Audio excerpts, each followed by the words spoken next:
लग्नानंतर होईलच प्रेम या मालिकेचा आजचा म्हणजेच 25 मार्चचा रिव्ह्यू तुम्ही ऐकत आहात. प्रेक्षकांनो, आजचा भाग त्यांनी छान दाखवलाय आणि तुम्हाला पटापट रिव्ह्यू देते आजच्या भागाचा, बोर न होता. सुरुवातीला आपण बघतोय पार्थ काव्याला गाडी शिकवत असतो तेव्हा अचानक बाजूने ती काव्याची मैत्रीण आहे ना, ती क्रॉस होते बरं का. तिच्यासोबत आणखीन एक मैत्रीण आहे. ती म्हणत असते, अगं ए ते बघ, काव्या आणि पार्थ जिजू, आपण भेटूयात का त्या दोघांना, चल ना. खरं तर खारुताईला आनंद झालाय बरं का काव्याला बघून, पण तरी सुद्धा ती का स्वतःला रोखते माहित नाहीये. हिचा एक वेगळा ट्विस्ट आणलाय त्यांनी. आता ती म्हणत असते की नको नको जाऊ दे, आता नको भेटायला, उगाच टाइम वेस्ट होईल आपला, जाऊ दे ना, सोड यार रिया, चल निघूयात आपण. ती रिया म्हणते, अगं तू पण ना काव्याची बेस्ट फ्रेंड असून सुद्धा अनिशा अशी का निघून गेली ते मला कळलंच नाही. आता त्या दोघी निघून जातात. आता घरचा सीन घेतलाय त्यांनी, सगळेजण बसलेले आहेत, फक्त विक्रम नाहीये तिथे. आता हा जीवा सगळ्यांना सांगत असतो, आमची आजी ना उन्हाळा आला की आम्हा सगळ्यांचे खूप लाड करत असते. म्हणजे मानिनी म्हणते, काय रे मेल्या, मी तुझे लाड नाही केले का कधी? जीवा म्हणतो, हो ग आई, तू पण लाड करायची. पार्थ म्हणतो, अगं आई, पण आजी कैरीचं पण करायची ना. जीवा म्हणतो, भाई काय विषय काढलास यार, कैरीचं पण नाव जरी काढला ना तरी तोंडाला पाणी सुटतंय यार. रम्या म्हणते, तुला एवढं आवडतं पण?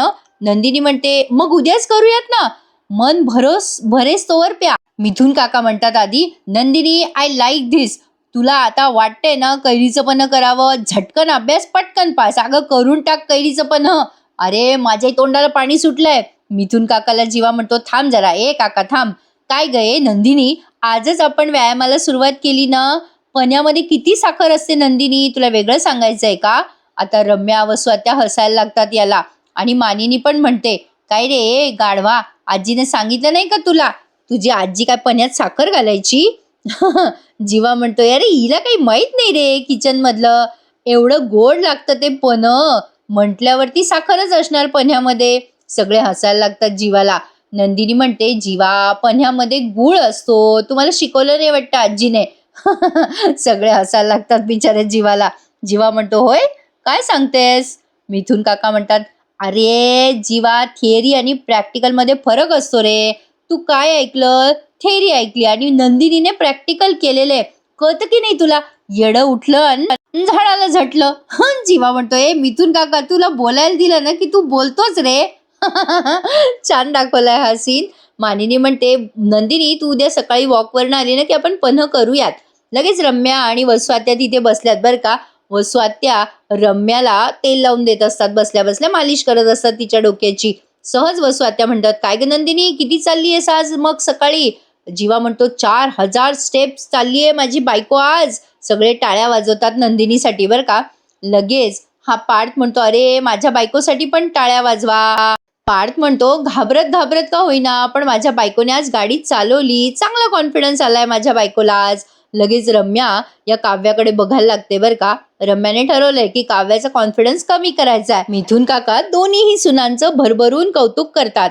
मिथुन काकाने कौतुक केल्यावर मानिनी पण म्हणते, माझ्या दोन्ही सुना स्वतःचा विचार करतायत, छान वाटतंय, कौतुक वाटतंय मला पोरींचं.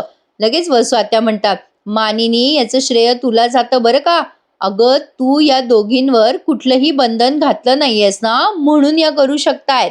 लगेच पार्थ म्हणतो, मग माझी आई आहेच गोड. लगेच जीवा म्हणतो, वा वा, आता तुझा सर्वोत्कृष्ट अवॉर्ड द्यावा लागेल, सर्वोत्कृष्ट सासू म्हणून.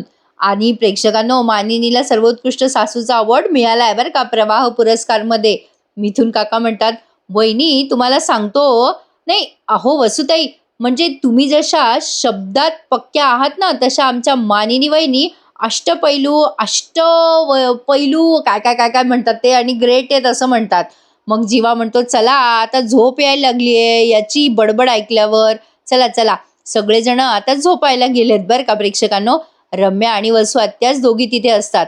आता वसू आत्या आणि रम्या एकमेकींमध्ये कशी चर्चा करतात बघा. वसू आत्या म्हणतात, काय यांचे ते विषय, काय त्या सुनांचं कौतुक, काय नॉस्टॅल्जिक आहेत नुसते. लगेच रम्या म्हणते, आई तू पण मामीचं कौतुक करतच होतीस. वसू आत्या म्हणतात, अगं रम्या, मानिनीला विचित्र वाटू नये म्हणून बोलत होते मी शांत बसले असते ना तर मानिनीला वाटलं असतं की माझ्या डोक्यात कसला तरी प्लॅन शिजतोय. रम्या म्हणते, आई तुझ्या डोक्यात प्लॅन शिजत नसला तरी माझ्या डोक्यात शिजतोय बरं का.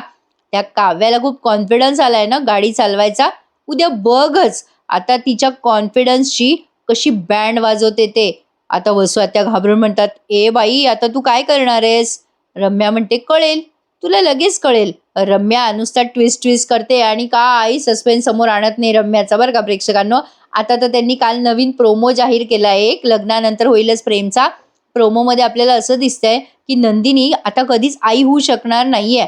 आता हे सगळं ती सांगत असते सगळ्यांना, फक्त पार्थ घरी नसतो. पार्थ येतो आणि म्हणतो, चला रे हत्तीवरनं पेढे वाटा, माझी बायको आई होणार आहे, म्हणजे काव्या आई होणार आहे आणि नंदिनी आई होऊ शकणार नाहीये. आता हा भलताच म्हणजे ट्विस्ट आणायची त्यांना काही गरज होती का? पण बघूयात म्हणा आता यातनं काय दिसतंय ते. नंदिनीला आता व्यायाम करण्यासाठी फोर्स करत असतो जीवा. नंदिनी थकलेली असते आणि बसते ती खाली आणि पाणी पिते. जीवा ट्रेनर म्हणून खूप स्ट्रिक्ट आहे बरं का. जीवा ओरडत असतो आणि म्हणत असतो, काय चकाचक बाई, तुला सांगितलं ना सारखी पाणी पिऊ नकोस. नंदिनी म्हणते, जीवा खूप झालं, थकले ना मी आता. आणि ओरडू नका ना जीवा, असं काय करताय तुम्ही? जीवा म्हणतो, मी जीवा किंवा पसारेवाला नाहीये, मी ट्रेनर आहे. ट्रेनर कोणाचं ऐकत नसतो. चल चल चल, टाइमपास करू नको, चल लवकर, थोडंसं राहिलंय, चल चल. जीवा नंदिनीला तिथे पायऱ्या चढायला लावतो, उतरायला लावतो, चढायला लावतो, उतरायला लावतो. त्यामुळे ती थकली आहे. जीवा म्हणत असतो, चल नंदिनी आता टायमर लावतोय, आता पुन्हा एकदा तुला 25 स्टेप करायच्या, चल चल.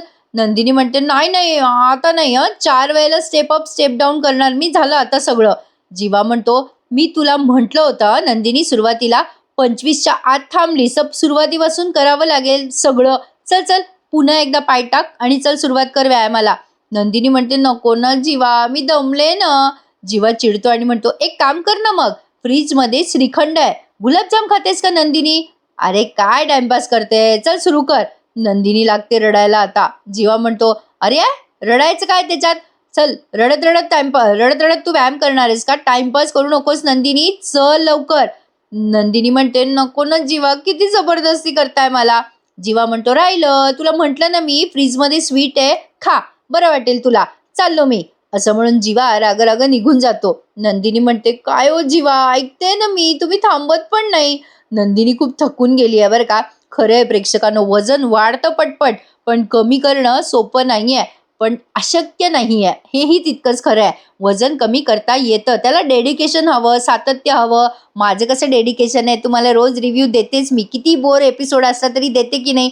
तुम्ही लाईक करत नाही, तुमच्या लाईक करण्यामध्ये डेडिकेशन नाही आहे. ठराविक प्रेक्षक रोज लाईक करतात, पण बाकीचे प्रेक्षक लाईकच करत नाही. असो, तुमच्याही लाईक करण्यात डेडिकेशन ठेवा की मला जरा बरं वाटेल हो. उन्हाळ्याचं तेवढंच गारगार गंमत केली, पण प्रेक्षकांनो प्लीज आपल्या रिव्ह्यूला लाईक करायला विसरत जाऊ नका. आणि अजूनही चॅनलला कोणी सबस्क्राईब करत नाहीये, बरेच प्रेक्षक आहेत जे नाही करत सबस्क्राईब, प्लीज चॅनलला सबस्क्राईब करा.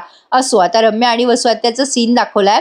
वसू आत्या सकाळी सकाळी प्राणायाम करतायत. वसू आत्या पण व्यायाम करतात बरं का. समोसे खाऊन. रम्याचा फोन वाजत असतो. वसू आत्या म्हणतात, अगं ए, तो मजनू तुला फोन करतोय वाटतं सारखा. रम्या म्हणते, आई मजनू वगैरे काय ग? वसू आत्या विचारतात तिला, काय ग रम्या, दिवसभर तुला करतो का ग फोन तो विजय? नाही म्हणजे मेसेज वगैरे करत असेल ना. रम्या कानातले घालता घालता म्हणते, आई विचारू नको, नुसते व्हॉइस मेसेजेस पाठवत असतो, किती मागे मागे करतो तो, मला अजिबात आवडत नाही. पार्थ कधीच माझ्या मागे मागे करत नव्हता, म्हणून मला पार्थ आवडतो. लगेच वसू आत्या त्या विजयचा फोन अचानक रिसीव्ह करतात बरं का. रम्याच्या हातात देत असतात त्या फोन, तर त्यांच्याकडनं रिसीव्ह होतो तो फोन. आणि फोन रिसीव्ह करायच्या आधी त्या म्हणत असतात, बघ बाई 100 वर्ष आयुष्य आहे त्याला. रम्या म्हणत असते, कट कर, पण वसू आत्याकडनं तो अचानक उचलला जातो फोन. तिकडनं विजय म्हणतो, हाय रम्या, कशी आहेस? सॉरी सॉरी, हाय मिसेस मतकरी, कशा आहात, असं तो म्हणतो रम्याला. वसू आत्या हसायला लागतात तिला बरं का. रम्या म्हणते, हा हॅलो विजय, मी आवरते. अरे विजय म्हणतो, अगं आत्ता जे मी केलं ना ते तुला लगेच फोन करून सांगायचं होतं मला, म्हणजे ते जरा छान केलंय मी म्हणून. रम्या म्हणते, काय रे काय केलंयस? विजय म्हणतो, तू विचार तर खरी काय केलंयस? रम्या म्हणते, सांग ना मग तू काय केलंयस? मग लगेच तो म्हणतो विजय तिकडनं, अगं मी विजय मतकरी चक्क तुझ्यासाठी सिनेमन कॉफी पितोय. हे ऐकल्यानंतर रम्या आणि वसू आत्या एकदम एकमेकींकडे बघायला लागतात. आता हा सीन पुढे कंटिन्यू केलाय त्यांनी, मध्येच काव्या आणि पार्थचा सीन घेतलाय. पार्थ म्हणतो, काव्या आवरा न, ट्रॅफिक लागेल आपल्याला. काव्या म्हणते, थांबाव देशमुख, मला सनस्क्रीन लावायचंय. पार्थ म्हणतो, त्या 4 व्हीलरमध्ये एसी असतो, सनस्क्रीन लावायची काय गरज आहे? काव्या म्हणते, थांबाव जरा, तुम्हाला पोरींच्या गोष्टी काही कळत नाही, थांबा थांबा थांबा. पार्थ म्हणत असतो, चला चला चला. काव्या म्हणते, थांबा हो, झुमके घालू द्या. पार्थ म्हणतो, झुमके कशाला हवेत तुम्हाला? हाताने गाडी चालवायची काव्या आणि पायाने. काव्या म्हणते, गप्प बसा देशमुख, तुम्ही बडबड करू नका, तुम्ही जा बरं, गाडी चालवा बरं पटपट, मी झुमके घालून आलेच. पार्थ म्हणतो, काय चाललंय तुमचं काव्या? काव्या म्हणते, तुम्हाला आवडतात ना झुमके? पुन्हा रम्या आणि त्या स्वात्याचा सीन कंटिन्यू केलाय. विजय म्हणत असतो, काय आहे ना मिसेस मतकरी, तुमची आणि माझी पहिली भेट आठवते बरं का? नाही, तुमच्या आठवणीमध्ये ही सिनेमन कॉफी मी पितोय. म्हणजे तसं तर मी ही सिनेमन कॉफी कधी पित नाही, पण अचानक मला अशी तुम्हाला आवडते म्हणून करावीशी वाटली. काय अमेझिंग टेस्ट आहे हो याची. काय ग रम्या, तू न्हाऊन आली आहेस का? आता रम्या एकदम घाबरते आणि म्हणते, काय तुला कसं कळलं? तू काय आमच्या घरात सीसीटीव्ही लावलायस का? विजय म्हणतो, नाही ग, तुझ्या बांगड्यांचा आवाज येतोय ना म्हणून म्हटलं. रम्या लगेच बांगड्या काढून ठेवते बरं का. विजय म्हणतो, पण have a good day Mrs Matkari, भेटूयात. रम्या लगेच म्हणते, हो बाय बाय. रम्याला खूप घाई झालेली असते फोन ठेवायची. काही म्हणा प्रेक्षकांनो, हा मिसेस विजय मतकरी म्हणणाराच हिच्या नशिबात आहे. म्हणजे रम्या मिसेस मतकरी म्हणूनच कायम राहणार आहे असं मला एक फील यायला लागलाय बरं का. तुम्हाला काय वाटतं मला कमेंटमध्ये नक्की सांगा. स्वात्या रम्याला म्हणतात, ए रम्या, हा विजय दिसतो तितका बावळट नाहीये, त्याच्यावर वैतागत जाऊ नकोस. ऐक माझं रम्या, अगं मी तर म्हणते की त्याला एवढा घोळात घे, एवढा घोळात घे की पुढे जाऊन तो तुझ्यासाठी काहीही करायला तयार झाला पाहिजे. रम्या म्हणते, आई तसं तुझं म्हणणं बरोबर आहे, पुढे याच्याच मदतीने मला माझा काटा काढायचा आहे. स्वात्या म्हणतात, हो पण बाई ते सगळं नंतर, पण आधी मला सांग की तू त्या काव्याचा बँड वाजवणार होतीस ना, त्याचं काय झालं? रम्या म्हणते, हे काय, तयारच होतीये त्यासाठीच. रम्या आता तिचे केश वॉश वगैरे केलेले आहेत तिने, ते ड्राय करते आणि मग बाहेर येते बरं का. काव्या निघालेली असते ड्रायव्हिंग क्लास करायला, म्हणजे पार्थच्या हाताखाली ड्रायव्हिंग क्लास करायला. काव्या निघालेली असताना रम्या तिला अडवते आणि म्हणते, काय ग काव्या, निघालीस का गाडी शिकायला? काव्या म्हणते, हो ना. रम्या विचारते, पार्थ कुठे आहे? काव्या म्हणते, अगं पार्थ आत्ता बाहेर गेलेत, एवढी घाई असती ना यांना नेहमी, खरं तर सगळ्याच नवरे मंडळींना घाईच असते बघ. रम्या म्हणते, हां ते तर आहे. काव्या म्हणते, अगं ॲक्च्युली ना मलाच उशीर झाला, नवीन लग्न झालंय ना आमचं, थोडंसं बाहेर पडल्यावर नटणं थटणं आलंच. पण काय ना पार्थला तर सतत घाई असते, तमाम नवरे गँगला घाई असते बघ रम्या. रम्या आता जांभळ्या देत असते तेव्हा काव्या म्हणते, काय ग रम्या, रात्री झोप नाही झाली का तुझी? काव्या पण जांभई देते आणि म्हणते, अरे यार तुझी जांभई बघून मला पण झोप येते.